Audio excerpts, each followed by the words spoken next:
Good afternoon. I'm Al Kresta. With me, Dr. Gregory Popcak, talking about the history of marriage. Going back to ancient Babylon, where for the first time in human history, marriage receives, in civil law, certain privileges, as opposed to visiting the temple prostitute or cohabitation. Marriage is set aside in some way because of the social benefits that it offers society. And Greg, you were going over those benefits. Yeah, and we were talking about the first benefit, which is that traditional marriage increases the likelihood that children will be raised by their own mother and father. And as I said, that really that is the whole reason for marriage as the only social institution that unites children with their natural mothers and fathers. And as you pointed out before the break, children have no rights of their own. If they're not born to a traditional marriage, they don't have any rights to know who their parents are. Right. Even now, and that in fact that's a great controversy among donor-conceived children, for example, and in other situations as well. So this whole idea of marriage existing to unite children to their parents is a very foundational issue. And again, Hammurabi would have noticed this benefit because even today, for example, in virtually no married parents give up their children for adoption, but fully about 30% of cohabiting parents do. Yeah. So it's a significant issue for people who are not raising children in traditional married homes. So that's the first benefit, an institution that connects children with their natural parents. The second benefit that we notice today, that I think Hammurabi would have noticed then as well, is that children who are raised in traditional homes connected to their natural mothers and fathers fare better than children from other relationships. They tend to become better citizens. There is virtually no milestone, academically, socially, behaviorally, spiritually, even physically, where children from non-marital households do better than children from marital households. I remember when I was pastoring, when I do prison ministry, you could almost always count on the one thing that people had in common, men had in common, is they had some serious deprivation of relationship with their father. Either he wasn't in the home or he was abusive or something like that. Just amazing. Yeah, the loss of fatherhood has a tremendous effect on the development of the child, and marriage links that child to that father and that mother, giving the child all the benefits that he can receive from both. Yeah. The third benefit that we see from traditional marriage that doesn't exist to the same degree in other marriage-like, if you will, relationships, is that traditional marriage increases the financial stability and social stability of women. So, for example, even today, 37% of single-parent families live below the poverty line, but less than 7% of two-parent married families live below the poverty line. Wow. For a difference of really 82% of people who live below the poverty line. Marriage is the greatest anti-poverty initiative that we have in civilization. And going back to your point about fatherhood, the fourth benefit of traditional marriage is that it socializes men. Now, we can make a lot of jokes about the caveman or 7 brides for 7 brothers, that sort of thing. But there's a really serious point behind this. First of all, your point about marriage increases the likelihood that fathers will actually provide for their children. But in addition to that, the National Crime Victimization Survey of the Justice Department reported that fully 65% of violent crimes against women were committed by unmarried men. Yeah. And only 9% of violent crimes are committed by married men. Wow. So that's a significant difference as well. Married men have more to lose. Yeah. And so marriage as an institution does socialize men, all joking about it aside.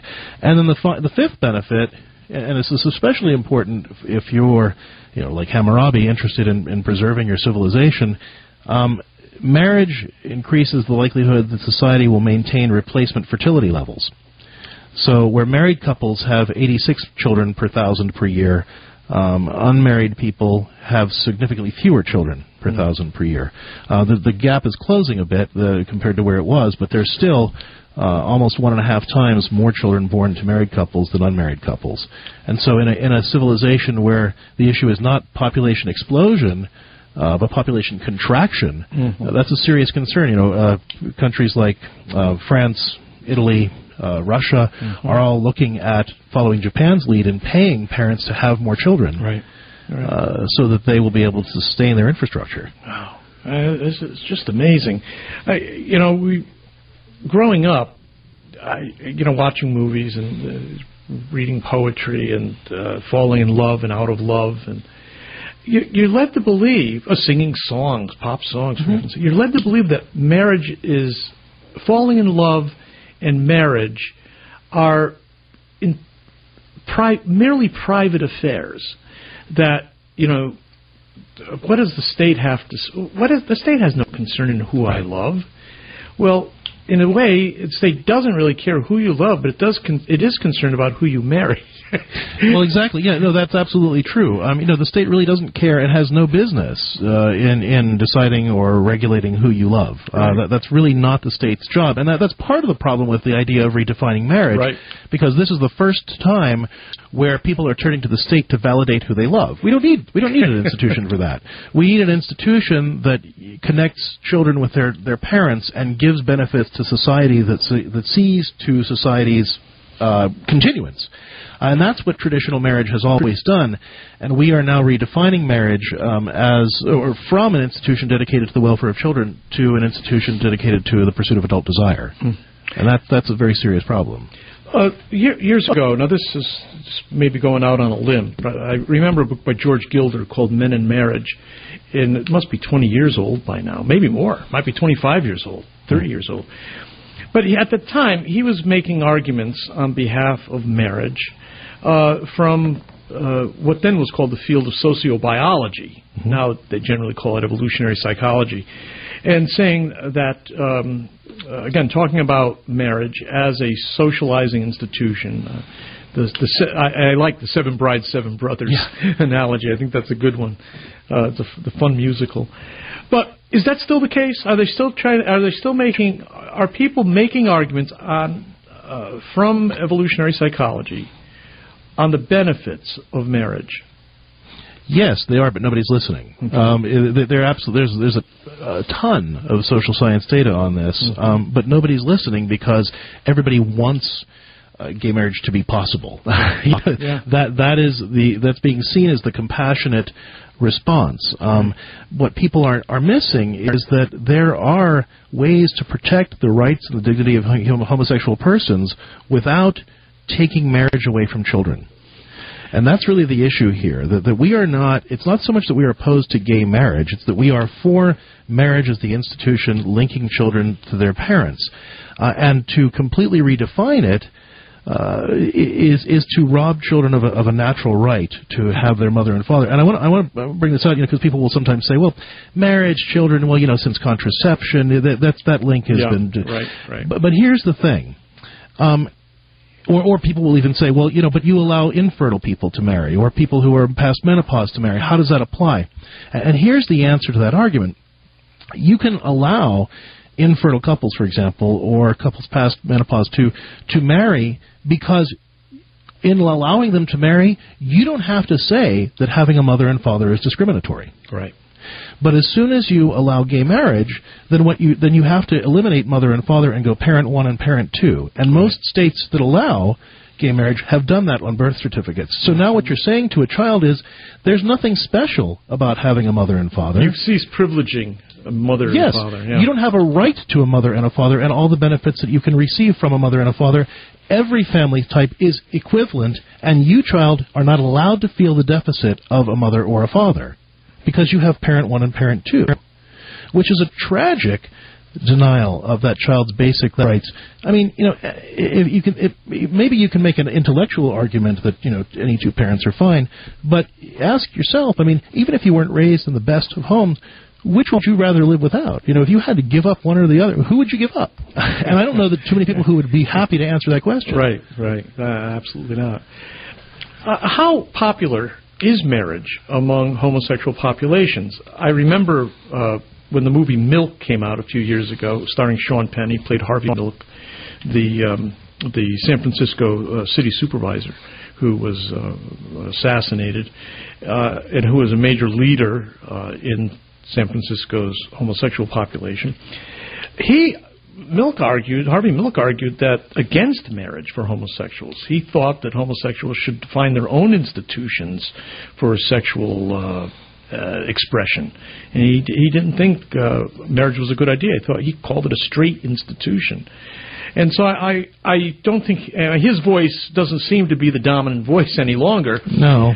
But how popular is marriage among homosexuals? Well, just to break this down, homosexuals make up about 3% of the general population. And in countries that have legalized gay marriage, for example, the Netherlands, you see same-sex marriage making up about 3% of the total number of marriages. So it's a very tiny proportion, even among the homosexual community, that's interested in getting married in the first place. Yeah. Which is a small segment of society to begin with. Which is not to say in any way that justifies any kind of discrimination. This is not about discrimination. No. This is about redefining an institution that is essential for children's health in ways that we could meet the needs of homosexual persons in less violent ways. Yeah, I think we got off on the wrong foot with this. I think many people did not think this through. Conservatives, Catholics, and other Christians didn't think it through in terms of the political and state dimension of this, because it was argued primarily as, look, it's unnatural, it's not authentic love, it's immoral. When in fact, from the beginning, we should have been focusing on marriage as the institution which unites children to parents, and leave the you might say the morality of it and the romance of it off to the side. And certainly the bigotry in it, because honestly there is a lot of anti-homosexual animus in the whole debate, which shouldn't be there. We don't stand for that. Where do you think that comes from? Oh, that's really hard for me to say, honestly. I mean, I think it comes from a natural recognition that we need to protect marriage, but a genuine and honest ignorance about why. Yeah. And so it's a feeling in search of an answer. Yeah. And any time we have a feeling in search of an answer, we tend to gravitate toward emotional arguments, which do tend to be fairly unsophisticated at best. Are you especially disappointed in the November elections? Well, sure. Because again, I think that personally, I'm not terrifically political, but I am deeply concerned about the nature or the direction of our society, and the agenda that the present administration is advancing is very hostile to many of the things that I hold dear. I mean, marriage, religion. He compared the Stonewall riots of '68 or '69 with Selma, and with Seneca Falls. I mean, two major milestones in the history of American rights. Stonewall was a riot, for heaven's sakes. Yeah. It wasn't a conference, and it wasn't a protest march. No, and the thing is, because we've taken the approach we have to defend traditional marriage, we've largely lost the emotional argument. We need to regain the ground with reason and facts, and that's why this information is so important. How do people stay in touch with you, Greg? ExceptionalMarriages.com for information on our telephone counseling practice and other resources. Okay. Thanks so much. Dr. Gregory Popcak, ExceptionalMarriages.com. I'm Al Kresta. More in just a minute.